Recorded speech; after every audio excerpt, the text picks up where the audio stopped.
Hello hi welcome नमस्ते, मेरा नाम ऋतिक और हम फिर से बात करने वाले हैं एक और इंटरेस्टिंग कंसेप्ट के ऊपर। तो ये वीडियो उन बच्चों के लिए मोस्ट इंपोर्टेंट होने वाली है जिनका या तो बीए प्रोग्राम में थर्ड सेमेस्टर का एग्जाम है या फिर जिनके पास सब्जेक्ट है optimization method for economic analysis. तो चलो फिर शुरू करते हैं आज की वीडियो, जहां पे हम बात करेंगे मैक्सिमम मिनिमा के टू वेरिएबल के एक और इंपॉर्टेंट केस यानी कि एक और इंपॉर्टेंट क्वेश्चन के बारे में। कंसेप्ट खत्म हो चुका है लास्ट की दो वीडियोस में, जहां पे मैंने पार्शियल डिफरेंशिएशन भी समझाया, सिंपल भी समझाया, ठीक है। और अब हम बात करते हैं क्वेश्चंस की। तो यहां पे क्वेश्चन लिखा हुआ है, उसने क्या बोला है, कंसीडर द फंक्शन z बराबर है e की 2x माइनस में 2x प्लस में 2y स्क्वायर और 3। जब हमारे पास दो वेरिएबल्स है, x भी है और y भी है, टू फाइंड, कोई e को वेरिएबल मत बोल देना भाई, वो एक्सपोनेंशियल फंक्शन होता है, कांस्टेंट है वो, ठीक है। और e u भी हमारा मैथमेटिकल कांस्टेंट होता है जिसकी वैल्यू 2.71 होती है अप्रोक्सीमेटली, इरेशनल नंबर होता है। और हाँ, एक और इंपॉर्टेंट बात है, जिन बच्चों को नोट्स चाहिए इस सीरीज के या फिर इस कंप्लीट सब्जेक्ट के, वो इस नंबर पे कांटेक्ट करके नोट्स परचेज कर सकता है 9667836336, ठीक है। तो शुरू करते हैं आज की वीडियो। तो ये हमारे पास अब ये क्वेश्चन अब कैसे करना है सोल्व, उसको शुरू करते हैं। तो ये हमारे पास है z बराबर फंक्शन है e की 2x माइनस में 2x प्लस में 2y स्क्वायर प्लस में 3। अब हमें निकालना है क्या यहाँ पे, वैल्यू किसकी, एक्सट्रीम वैल्यूज z की, मतलब वो मैक्सिमा आएगा मिनिमा आएगा वो समझना है अगर x और y दो वेरिएबल है तो मैंने सबसे पहले इसमें आपको कंसेप्ट याद दिलाता हूं वापस से। आपको दो चीजें निकालनी है, एक तो क्या, इस फंक्शन में आपको करना होगा पार्शियल डेरिवेटिव, एक बार x के रिस्पेक्ट में एक बार y के रिस्पेक्ट में, यानी कि दो चीजें निकालनी है। पहले क्या निकालना है, dz है ना, z है हमारे पास फंक्शन, तो dz अपॉन में dx, और फिर निकालना है हमें dz अपॉन में dy। स्टेप याद दिला रहा हूं, दोनों रखना है जीरो के बराबर। यहां से आप कहेंगे क्रिटिकल पॉइंट, यानी कि वो पॉइंट जहां पे फंक्शन मैक्सिमा होगा या मिनिमा होगा, ठीक है। उसके बाद आपको निकालना है सेकंड ऑर्डर डेरिवेटिव, यानी कि आप निकालोगे d2z अपॉन में dx स्क्वायर और नीचे आप निकालोगे d2z अपॉन में dy स्क्वायर, यानी कि पार्शियल डेरिवेटिव करोगे दोबारा से। अगर ये जीरो से बड़ा आता है, अगर ये जीरो से बड़ा आता है यानी कि पॉजिटिव आता है, तो ये हो जाएगा मिनिमा, तो दोनों पॉइंट क्या हो जाएंगे, मिनिमा। लेकिन क्या कि d2z अपॉन में dx स्क्वायर, ये जीरो छोटा आ गया, d2z अपॉन में dy स्क्वायर, ये लेस देन जीरो, यानी दोनों नेगेटिव आ गए, तो ये पॉइंट हो जाएगा किसका, मैक्सिमा का। तो ये हमारा कंसेप्ट था जिसको हमने इस लेसन नंबर 3 के दो वीडियो पहले देखा था, जो मैंने इसको डिस्कस भी किया था। अब इसको इस क्वेश्चन में अप्लाई करना है, तो इसको हमें डेरिवेटिव करना होगा, एक बार x के रिस्पेक्ट में और एक बार y के रिस्पेक्ट में। तो मैंने शुरू कर दिया डेरिवेटिव करना, तो differentiate with respect to x के रिस्पेक्ट में डेरिवेटिव करूंगा मैं इसका, तो यहाँ पे z का 1 तो हो जाएगा इंटू में dz अपॉन में dx, और मैं क्या कर रहा हूं, पार्शियल डिफरेंशिएट, ध्यान रखना है इस बात का। अब पार्शियल डिफरेंशिएट क्या होता है, उम्मीद है आपने पिछली वीडियो देखी है, नहीं देखी तो भाई कृपया करके वो वीडियो देख लेना, क्योंकि और हमेशा कोशिश करो कि वीडियो को सीरीज वाइज देखो, क्योंकि बहुत से कंसेप्ट हमारे प्रीवियस वीडियोस में हो जाते हैं जो आगे आने वाले कंसेप्ट में यूज होते हैं। अगर आपने वो नहीं देखा तो आपको काफी दिक्कतें आएंगी कंसेप्ट को समझने में। अब मुझे करना है पार्शियल डिफरेंशिएशन x के रिस्पेक्ट में, तो सिंपल सी बात है, मैंने बताया था कि पार्शियल डिफरेंशिएशन मतलब क्या होता है कि आप जिस फंक्शन के रिस्पेक्ट में डेरिवेटिव कर रहे हो उसके अलावा, ठीक है, बाकी सब वेरिएबल क्या होंगे, कांस्टेंट होंगे। यानी कि हम डेरिवेटिव करें x के रिस्पेक्ट में तो y हमारा एज ए कांस्टेंट ट्रीट किया जाएगा, तो ये हमारा पूरा कांस्टेंट है। तो देखो e की 2x का क्या हो जाएगा, e की 2x का डेरिवेटिव होगा, कैसे करोगे, इसको x मान लो, याद है ना चेन रूल, वो भी लास्ट वीडियो में करवाया था। तो लास्ट वीडियो में काफी मेजरली कंसेप्ट रिवाइज कर ली है, तो इसे x मान लूंगा, e की x का e की x की जगह 2x, अब इसे x मानना था थोड़ी, 2x का क्या हो जाएगा 2 माइनस में 2x का डेरिवेटिव क्या हो जाएगा सीधा 2, क्योंकि जब भी कोई कांस्टेंट मल्टीप्लाई डिवाइड में हो तो वो यूं का ही रहेगा, हम करेंगे डेरिवेटिव सिर्फ वेरिएबल का, तो 2 था कांस्टेंट मल्टीप्लाई में था यूं का ही रहेगा, हमने क्या x का डेरिवेटिव जो हुआ 1, 2y स्क्वायर पूरा कांस्टेंट है भाई, 2 पहले से कांस्टेंट था, और जब मैं कर रहा हूं पार्शियल डेरिवेटिव वो भी x के रिस्पेक्ट में, तो भाई तो ये भी कांस्टेंट रहेगा, तो ये भी कांस्टेंट हो गया, तो 0 हो गया, 3 भी 0 हो गया। हमारे पास आंसर क्या आया, 2e की 2x माइनस में 2, ये हमारे पास आ गया dz बाई dx। तो हमने इतना काम तो कर दिया, ये कर लिया, और इसको रखता हूं 0 के बराबर, तो जो भी dz बाई dx आया है इसको रखूंगा मैं 0 के बराबर, ताकि मैं ऐसे x की वैल्यू निकाल सकूं। तो 2 e की 2x माइनस में 2 बराबर आ गया 0 के। 2 वहां जाके प्लस का हो जाएगा, यहाँ पे 2 e की 2x, 2 मल्टीप्लाई में, नीचे डिवाइड में, तो 2 बाय यहां से हटाया और ये बाई यहां चला गया, कुछ 2 कट गया 1 पे। अब बात है मुझे x की वैल्यू निकालनी है, कई बच्चे यहां से x की वैल्यू निकाल नहीं पाएंगे, मैं सिंपलीफाई करके समझाता हूं।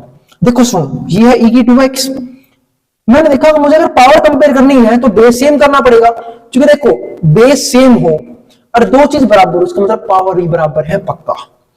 तो मैंने देखा 1, तो मैं लिख सकता हूं क्या कि e की पावर 0, क्योंकि मैं जानता हूं कि किसी की पावर 0 हमेशा 1 के बराबर होता है, किसी की भी पावर 0 1 के बराबर होता है। तो मैंने पे e रखा, e की पावर 0 1 हो जाएगा। तो यहां से बोल सकता हूं मैं कि भाई बेस सेम है तो पक्का पावर सेम होगी, इसका मतलब हमारा 2x बराबर होगा 0 के, 2 है मल्टीप्लाई में नीचे डिवाइड में x की वैल्यू 0 आ जाएगी, x भी 0 आ गया।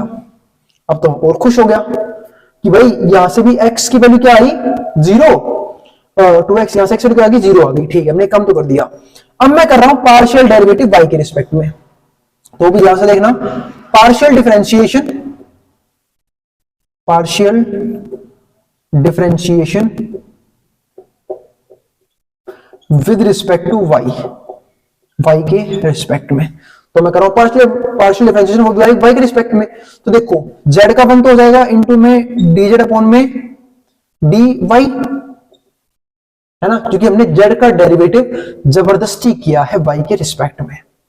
अब हमें करना है डेरिवेटिव y के रिस्पेक्ट में। तो मैंने देखा e की 2x कांस्टेंट है 0 हो जाएगा, अब तो फर्क ही नहीं पड़ता, क्योंकि जहां जहां x होगा वो सारे क्या हो जाएंगे कांस्टेंट, तो 0 हो गया, ये 0 हो गया, ये x है, ये 0 हो गया, ठीक है। तो 2y स्क्वायर बच गया, इसका करना है मुझे डेरिवेटिव, तो 2 कांस्टेंट है वही मल्टीप्लाई में y रहेगा, y स्क्वायर का डेरिवेटिव होगा 2 उतर के नीचे आ गया, ऊपर एक पावर कम हो जाएगी x की पावर n वाले फॉर्मूले से, कि अगर x की पावर n का डेरिवेटिव करना है तो n उतर के नीचे आएगा, ऊपर एक पावर कम हो जाएगी, तो 2y हो गया 3, कांस्टेंट है 0 हो जाएगा, तो कितना आंसर आया 4y। अब जो भी डेरिवेटिव हुआ है यानी कि dz अपॉन में dy बराबर आ गया 0 के, तो 4y बराबर आया 0, y बराबर आ गया 0, यह आ गया हमारा टर्निंग पॉइंट, यानी कि इन्हीं दोनों पॉइंट पे तो मैक्सिमा है, इन्हीं दोनों पॉइंट पे मिनिमा है। बाकी पता कैसे लगाएंगे मेरे भाई, उसके लिए है ना सेकंड ऑर्डर डेरिवेटिव, कर दो अगेन डिफरेंशिएट। अब मैं कर रहा हूं अगेन डिफरेंशिएट, ध्यान से समझना, अगेन डिफरेंशिएशन शुरू कर रहा हूं, तो दोनों के लिए आ गई। अब मैं कर रहा हूं अगेन डिफरेंशिएट, तो यहां से निकालूंगा मैं d2z अपॉन में dx स्क्वायर, अगेन डिफरेंशिएशन। तो मैंने देखा कि पहली बार क्या था तो ये आया था, अब हो रहा है x के रिस्पेक्ट में, तो y तो पहले खत्म हो चुका था, अब ये है सिर्फ x का फंक्शन, इसका करूंगा डेरिवेटिव, तो 2 कांस्टेंट है मल्टीप्लाई नहीं होगा यूं, मैं करूंगा यहाँ पे e की 2x का डेरिवेटिव, फिर से देखो ध्यान से, इसे करूंगा, इसे मुझे x मानना पड़ेगा, क्योंकि अगर यहाँ पे x होता तो मैं डेरिवेटिव कर देता क्या e की x का डेरिवेटिव e की x, है ना, पर दिक्कत है तो x है यहाँ पे 2x है, तो मैं कर दूंगा e की 2x का e की 2x, अब इसे x मानना था थोड़ी 2x का 2, तो एक 2 और आएगा मल्टीप्लाई में, 2 2 जा 4, चेन रूल लगाया भाई, याद है ना, 4 e की 2x, अभी आ गया। अब मैं कर दूंगा x की वैल्यू, x की वैल्यू क्या है 0, तो x जब 0 रखूंगा तो 2 गुणा में 0 0, क्योंकि 0 गुणा में कुछ 0 आंसर आता है, और किसी की पावर 0 1 के बराबर होता है, और 4 गुणा में 1 4, 4 आंसर आ गया, यानी कि पॉजिटिव आया है। और जब पॉजिटिव आया तो क्या होगा, ये रहा मिनिमा, है ना, तो पहले तो अभी सिर्फ x आया है, अब y का भी कर लेते हैं डेरिवेटिव। तो अब मैं निकाल रहा हूं d2z अपॉन में dy स्क्वायर, अब मैं कर रहा हूं again derivative, again partial derivative y के रिस्पेक्ट में। तो मैंने देखा कि पहली बार किया था क्या आया था 4y आंसर आया था, जब मैं ऐसा करूंगा अगेन डेरिवेटिव, तो 4 तो कांस्टेंट मल्टीप्लाई का y क्या हो जाएगा अपन, तो क्या आंसर आया पॉजिटिव, फिर से 4 आंसर आ गया। तो मैं क्या बोल दूंगा कि d2z अपॉन में dx स्क्वायर, ये भी 0 से बड़ा आया, और d2z अपॉन में dy स्क्वायर, ये भी 0 से बड़ा आया। So function is minima, function हमारा क्या है मिनिमा एट x बराबर 0 और y बराबर 0। तो x और y में क्रिटिकल पॉइंट थे, देखो क्रिटिकल पॉइंट तक तो हर एक क्वेश्चन में सेम है, हर एक क्वेश्चन में सेम है। टाइम मिला तो मैं से कुछ क्वेश्चन और करवाऊंगा, वैसे मैंने ये क्वेश्चन करवाया मैक्सिमम मिनिमा का, एक क्वेश्चन मैंने और करवाया, वो कराया था मैंने इंटरमीडिएट वाली सीरीज में, अगर आपने ध्यान दिया हो तो, और वहां से भी क्वेश्चन कर सकते हो इंटरमीडिएट वाली सीरीज से। उसका लिंक मैं आई टैब पे लगा दूंगा, आई बस समझ में, या फिर वीडियो के डिस्क्रिप्शन में डाल दूंगा, आराम से वो वीडियो देख लेना, वहां पे मैंने क्वेश्चन करवाया है, उसमें से मैक्सिमम आया था। क्योंकि तो कोई फर्क नहीं है, क्रिटिकल पॉइंट तो पे निकालोगे। अगर यहीं पे मेरा अगेन डेरिवेटिव छोटा आता, यानी कि देखो यहाँ पे 4 आया, यहाँ पे भी 4 आया, अगर यहाँ पे -4 होता तो यही पॉइंट मैक्सिमा के होते, तो इन्हीं पॉइंट पे हमारा आंसर मैक्सिमम आता। अभी बात समझ में? तो उम्मीद है क्वेश्चन समझ में आ गया होगा। ठीक है, कि अगर दो एक्स यानी कि दो वेरिएबल आ गई तो हम मैक्सिमम मिनिमम कैसे निकालेंगे। हमने इस चैप्टर में बस तो यही सीखा है कि वन वेरिएबल का केस होगा तो मैक्सिमम मिनिमम कैसे निकालेंगे, दो वेरिएबल का केस होगा तो मैक्सिमम मिनिमम कैसे निकालेंगे। अब नेक्स्ट में बात करेंगे कन्वेक्सिटी और कनकेविटी ऑफ ग्राफ। ठीक है, जिसको जो उतारना है उतार ले मैटर बोर्ड के सामने से। फिर भी कोई भी डाउट, कोई भी क्वेरी रह जाए नीचे कमेंट बॉक्स में बेझिझक कमेंट कर सकते हैं।